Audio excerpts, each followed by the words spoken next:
Thanks for staying with us. So we had to take a break on the politics conversation because we had our guests. But just to wrap up on this conversation we're having much earlier, how should Nigerians take it? So, as we said on social media, people were condemning it. Some were saying, see, they're all friends. We're just here killing each other. Others are saying, it doesn't matter. It only shows civility on the part of the leaders. But what do you think? Do you think this is an indication that Nigerians shouldn't try to go through that route they did during the 2023 general elections, where there were various camps? That what this has demonstrated is that behind closed doors, these politicians know each other, respect each other, and probably are friends. And there's nothing wrong in having camps, right? You cannot follow everybody. You should have people who you believe in their ideology and you want to follow them. That's why it's polarity. We must always have different sides. That's what makes life interesting. However, while you're picking those sides, do not take it personal. It's not really about you, it's about the greater good. And do not get to a point where if you do not see your person win or your person succeed, you resort to doing things to ordinary people who don't even have any business with what is happening. I was, asking myself a question when somebody said during the elections, they said, who are you voting for? I said, why do you want to know? I may get to the poll and change my voice. I was like, I thought you were so group. I said, why? Because of my tribe? Of course not. He doesn't know me. The president does not know me. Nobody has called me to come and give me money. I'm just looking at, okay, in my head, yes, I've been struggling and trying to support myself. Nobody has called me specially to say, Auntie, we see your struggle, take this so and so million to sort out yourself. I say, it's not personal. I'm just calculating in my head. Does this person have the capacity to lead Nigeria to where I want Nigeria to go to? And that's why I'm going with this person. Does that person have, I'm just doing that calculation. So I'm not taking it personal.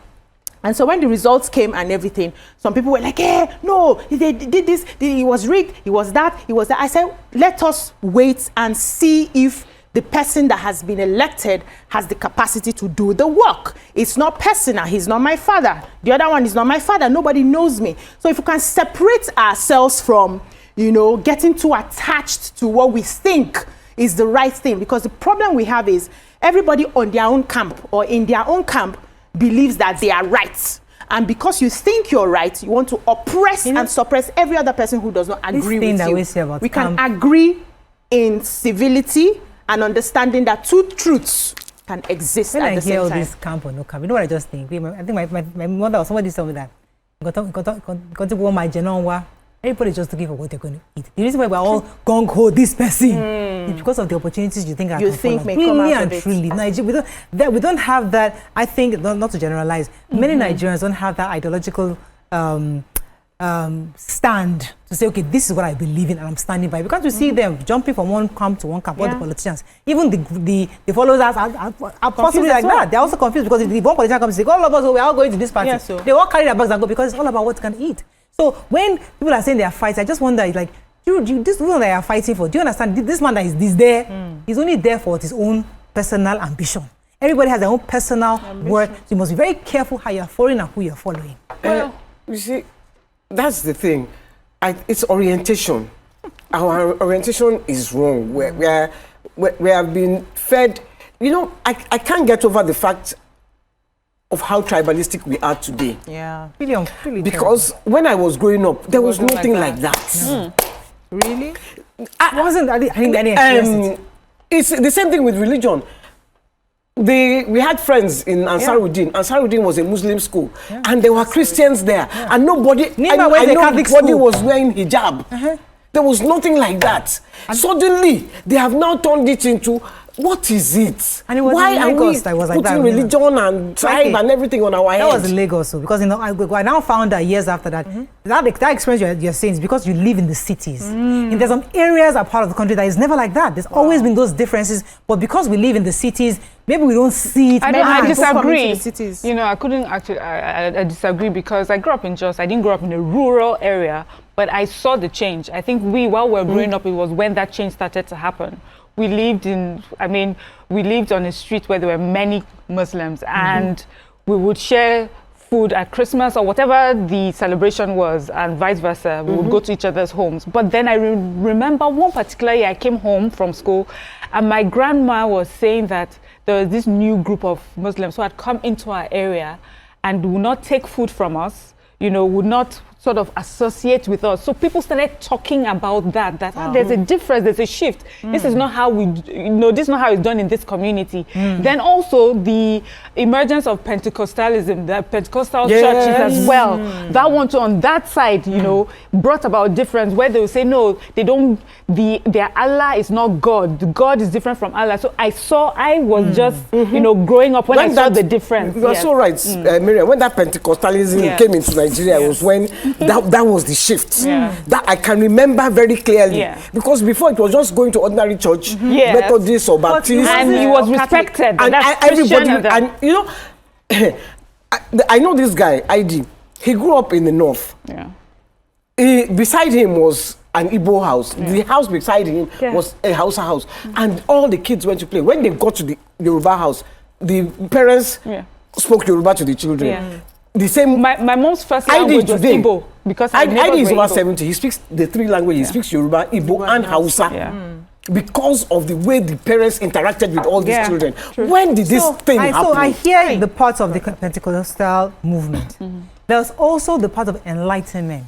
Because people started getting more enlightened and educated. Because when we were growing up, it was Yoruba, Hausa, Igbo. But other groups were there. They didn't have a voice. You get a house, go and call a kite for me. You know, you had all these discriminatory things that we did. But guess what? That community were Nigerians, and they needed representation. But as enlightenment came in, everybody now wanted an identity. Don't call me Igbo. Don't call me Yoruba. I am Edo. I am this person. I am Ishekiri. Give me an identity. But we were aware of those. I wasn't aware. Maybe I was one of those foolish Nigerians. I was never aware. As a child, it was just Igbo, Yoruba. So I thought it depends on where you are. Especially if you're a minority, you are definitely aware. I grew up where I personally was never aware. So also, aside from Pentecostal movement, there was also that movement of identity. Everybody wanted to be recognized. But why? Yes, because of it, you now realize that I think it was politics. It was politics. I need to understand how it's politics. Please explain. It was politics. So, first of all, you now started dividing the country into various states, and then you were uplifting some people. So people now realize if dividing the states into the country into different states, and then I see a group of people in that state are elevated at the detriment of all the others. So I need to find something for myself too. So it wasn't as if that people were being, in general, they were not represented. Politics came in such a way that they highlighted some people in the way that it will push them further while putting some people behind. That in itself is what caused the tension. People before had always known that they were different. We spoke different languages. We interacted differently because there was no prize at the end of, oh, if you're from this place, then you get a state. Do you understand? It was the need for, okay, I want representation too. I want that state. I want all the things that come with having a state, which was marred with a lot of corruption. And that is, for me, is what I saw for the need to be represented. Not because at first they didn't see that they were not represented. Let me take Peter. Good morning, Peter. You're live. Sorry for keeping you. Hello. Good morning. Go ahead, please. Good morning, ladies in the house. Good morning. Go ahead, please. You're live on TV. Yeah. I concur with what the lady on black is saying. White power, what they are saying also. They are on point, they are on track. All of you are on track. I want to add my own view about what our president and Peter Obi seeing them together in inauguration of our Pope. It has meant to be so. We all have to realize that those people out there, they are doing their job. Politicians, they are doing their job. They are doing their job. When you see them outside making noise, they are doing as if they are fighting, as if they are doing, having problems with each other. No way. They are not having anything. They're just doing their politics. Like where I come from, I'm an Igbo man. Where I come from, do you know what we used to call this? What they are doing? Ndoro chichi. But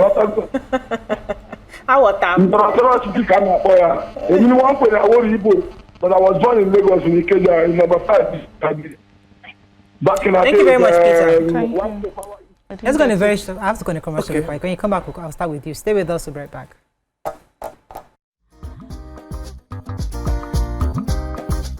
Stay tuned.